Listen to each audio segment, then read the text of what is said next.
If you're seeing a ChatGPT Error 401, don't worry, because in this video, I'm going to walk you through the fastest fixes, step by step, so you can get back into ChatGPT without the frustration.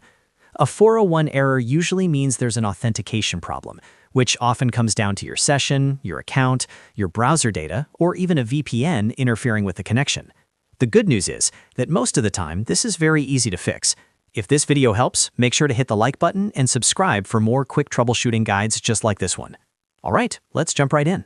The first and most important fix is to log out of ChatGPT and log back in again.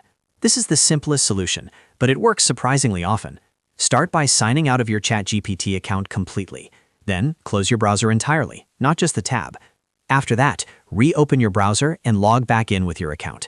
This forces a fresh session and clears out temporary authentication issues. In many cases, that alone is enough to solve the problem. Session reset fixes most 401 errors. If that does not work, the next thing to check is whether you're actually using the correct account. A very common cause of Error 401 is being signed into a different email address than the one that has access to ChatGPT. This happens a lot if you use multiple Google accounts, Apple sign-ins, or different email logins. So take a moment to double-check the account you're signed in with. If it's the wrong one, switch to the correct account and try again.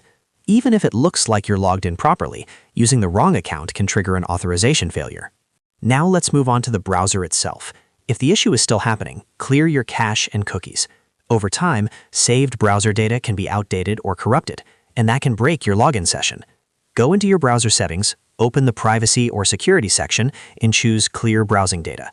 Make sure you clear cookies and cached files, then close and reopen the browser. After that, go back to ChatGPT and sign in again. This can be especially helpful if the site is loading old session information that no longer matches your account.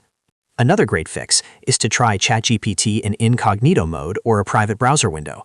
Incognito Mode is useful because it starts with a clean session and temporarily disables many extensions and stored browser issues that could be causing the error.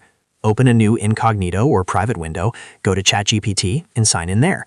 If ChatGPT works normally in Incognito Mode, that usually means the problem is related to your regular browser session, an extension, or stored cookies. In that case, you may need to clear more browser data or disable extensions one by one. If you're using a VPN, try turning it off temporarily. VPNs can sometimes cause an authentication mismatch because ChatGPT may see your connection changing locations or routes, which can trigger security checks. This can lead to Error 401 even if your login details are correct. So disable your VPN, refresh the page, and try signing in again. If the error disappears, then your VPN was likely the cause. You may need to keep it off while using ChatGPT, or try a different server if your VPN supports it. Now, if you're using ChatGPT through the API, there's one more important step to try. Regenerate your API key. API users can run into 401 errors if the key is expired, revoked, copied incorrectly, or no longer matches the application settings.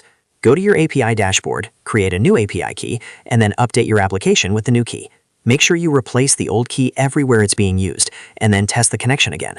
This is one of the most effective fixes for developers who are getting unauthorized errors in their apps or integrations. So to quickly recap, if you get a ChatGPT Error 401, first, log out and log back in, then make sure you're using the correct account, clear your cache and cookies, test in Incognito Mode, turn off your VPN, and if you're using the API, regenerate your key. These steps solve the majority of 401 issues without needing anything complicated.